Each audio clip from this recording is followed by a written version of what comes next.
Par teicamu un kvalitatīvu ūdens apgādes sistēmas darbību Jelgavā domā jau no hercoga Jēkaba laikmeta. Par to liecina no tiem laikiem saglabājusies oka ūdens caurule. Pēdējos gados ūdens kvalitātes problēma tiesa ir samilzusi, bet mēs jau zinām, ka vēl ir jāpaciešās un drīz būs. Jelgavā līdz 2014. gada pavasarim tiks uzbūvēta jauna dzeramā ūdens sagatavošanas stacija. Jaunajā ūdens sagatavošanas stacijā tiks veikta ūdens atzelžošana un sulfātu atdalīšana. 25. aprīlī SIA Jelgavas ūdens parakstīja līgumu ar akciju sabiedrību PER Ārslef par projekta Teteles ūdens gultnes uzlabošana, iegūtā ūdens pārvades tīkla un attīrīšanas sistēmas būvniecība realizēšanu. Tas ir lielākais līgums Kohēzijas fonda līdzfinansētā projekta ūdens apgādes un kanalizācijas pakalpojumu attīstība Jelgavā otrā kārta īstenošanai. Ļoti nozīmīgs tas ir tajā ziņā, ka šeit ir ļoti lielas Jelgavas pilsētas iedzīvotāju cerības. Tieši par to, lai Jelgavai būtu kvalitatīvs ūdens, kas būtu tīrs no dzelzs, tīrs no sulfātiem, no dažādiem piemaisījumiem, un mēs to esam gaidījuši jau no projekta realizācijas pirmsākuma. Mēs zinām, ka šis lielais ūdens saimniecības un notekūdeņu pakalpojumu sistēmas reorganizācijas projekts jau ilgst vairākus gadus.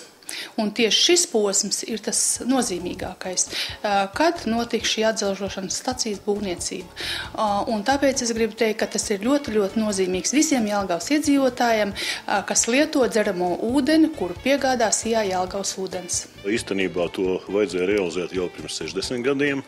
Bija jāuztaisa gan atzelžošana, gan sulfātu no ūdens atdalīšana, bet labi ir tas, ka brīdis tas ir pienācis, jūtamies gatavi, jūtamies enerģijas pilni, un es ceru, ka pēc 24 mēnešiem mēs varēsim svinīgi atklāt šo te ūdens apstrādes staciju, un prieks būs ne tikai mums, bet arī visiem pilsētas iedzīvotājiem, visiem uzņēmumiem, kas izvietot pilsētā, un pilsēta jau sen ir pelnījusi kvalitatīvu, dzidru, dzeramo ūdeni. Ļoti atzinīgi jāvērtē Jelgavas komanda un Jelgavas spēja savākt arī tos cilvēkus, kas kādā brīdī ir strādājuši pie notekūdeņa attīrīšanas projekta īstenošanas, savākt viņus atpakaļ, kā arī augstu līmeņu speciālistu komandu nodrošināt no citām pilsētām praktiski.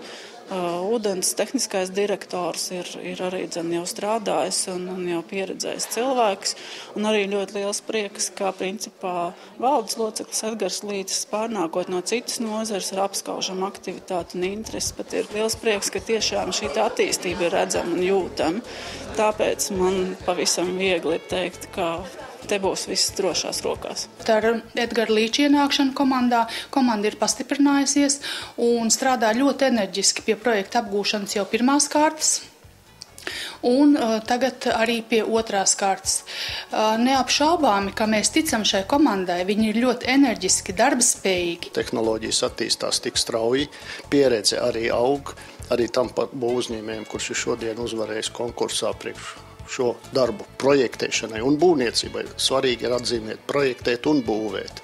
Tas nozīmē, ka ir nepieciešama pieredze, un pieredze ir uzkrāta būvfirmai, būvuzņēmējam, un, jaunās tehnoloģijas ļauj attīrīt ūdeni no sulfātiem. Komanda ir viena no stiprākajām Eiropā.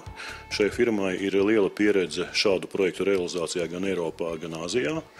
Un kopumā arī mūsu uzņēmuma komanda jūtās gatava, jo ir realizēta pirmā kārta. Daudz speciālisti vadošie palikuši, kas realizējuši pirmo kārtu. Tagad jāķerās pie otrās, un tad būs arī trešā. Praktiski tādas attīrīšanas priekš dzeramo ūdens, kas tiks būvēts Jelgavā, Latvijā vēl nav bijusi. Ārslefam ir pieredze pasaulē būvēt, bet arī varbūt ne tik liela tieši šai jomai, jo tas ir īpaši izmantojams, kur ir ūdens tik ņemts no jūras vai saļie ūdeņi. Ja? Bet šeit arī ir lielais sulfātu saturs, un sakarā ar to tiks izmantota tehnoloģija saucama nanofiltrācija vai membrānas filtrācija. Protams, pašiem Jelgavas iedzīvotājiem būs jābruņojas ar pacietību darbu veikšanas procesā. Šos darbus mēs plānojam ciešā sadarbībā ar domi. Mēs respektējam un iekļaujam savos plānos tos objektus, ko veic dome, un mēģinam ar pilsētas atbildīgām struktūrām organizēt transporta plūsmu tādā veidā, lai šie traucējumi būtu mazāki. Nevar uzbūvēt arī tīklus bez ielas slēgšanas. Ja? Tā kā jābūt pacietīgiem kādu 1,5–2 gadus, un es ceru, ka mums izdosies un ka par rezultātu būs gandarīti visi pilsētas iedzīvotāji un arī rūpniecības uzņēmumi.